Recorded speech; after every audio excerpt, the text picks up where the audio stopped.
Thank you, Dave. Well, one of MANCHIN's main sticking points is Paid Family Leave Act, believing it could be too expensive to implement, despite MANCHIN helping introduce similar legislation back in 2019. Yeah, that's right. To help us better understand whether the benefits here outweigh the potential financial strain, we're joined now by Fran Pastor, who is the CEO and founder of the Women's Business Development Council and also the vice chair of the State of Connecticut Paid Family and Medical Leave Authority. Fran, good morning to you. Good morning. Thanks so much for having me. So, Fran, I think it would be worth it to just take a moment right here and pause and explain what the Paid Family Leave Act entails, because this isn't just maternity leave. Right. It includes so many other things, and the medical piece is what's really, really important. This is not just about having a baby, but it allows us to take care of people that we love, that we care about, to give ourselves a chance to heal. I myself personally have taken care of sick family members, and I've been blessed because I've had a very flexible environment. In Connecticut, I'm so proud that our paid leave also covers domestic violence. The idea of taking care of families, it's not new. It's something that this country passed a medical leave act in 1993. It just wasn't paid. So this is something that we've been talking about for a very, very long time. We are one of only two industrialized nations in the world. The United States and Papua New Guinea don't have paid family leave. So it's about taking care of people. And if we think of it as a workforce retention policy, I would think that the paradigm could shift and we can start having a bigger dialogue about what this really means for people. So, Fran, what is your take on Joe Manchin's position and his decision? Well, I'm not going to speculate on that. I'm not a politician. I'm not going to speculate on that. But I would say this to members of Congress who don't support this bill. When is the time that American workers and families will have access to the same privileges and the same courtesies that members of Congress do? There are a lot of reasons why people are against this bill, and I think one of the main reasons of Senator Manchin's happens to be the impact on our economy.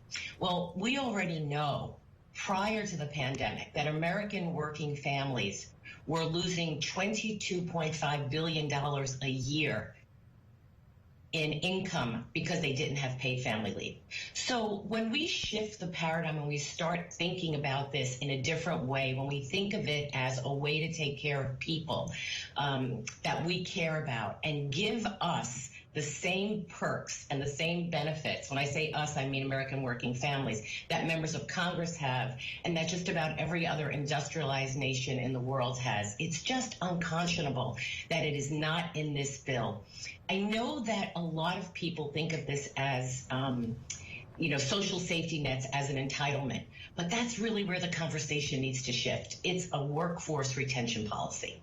So, Fran, you were involved in getting legislation passed at the state level there in Connecticut. Congratulations. That law, I believe, goes into effect next year.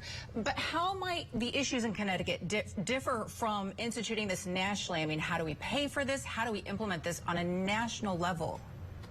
So, Connecticut is one of 8 or 9 states, I believe, that has passed paid family leave. And our package is very progressive. It was the first bill that our governor signed when he came into office 3 years ago.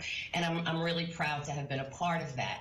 So the way things worked in Connecticut was really the same way things are working in D.C. right now. You get a couple of fabulous legislators, or in the case of D.C., members of Congress.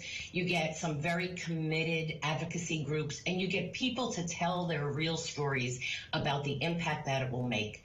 In Connecticut, that's how we did it. It took years. It took a village. Congresswoman Rosa DeLauro has been working on this since 1993 when she worked for former Connecticut Senator Chris Dodd. And we had medical and family leave passed, but unpaid. In 2010, she started working on writing the legislation for paid family and medical leave. She introduced the bill in 2013, asked Senator Kirsten Gillibrand to join her and propose it in the Senate, and she has not let up since. And that's what this takes. You know, it takes that kind of commitment and that kind of passion. Congresswoman DeLauro has personal experience in taking time off to care for her loved ones. She's had cancer herself. She's made all this very public, and she has those privileges to take care of a loved one and herself. And she wants to extend this to the people of the United States. All right, CEO and founder of the Women's Business Development Council, Fran Pastore, thank you so much for joining us. Thank you.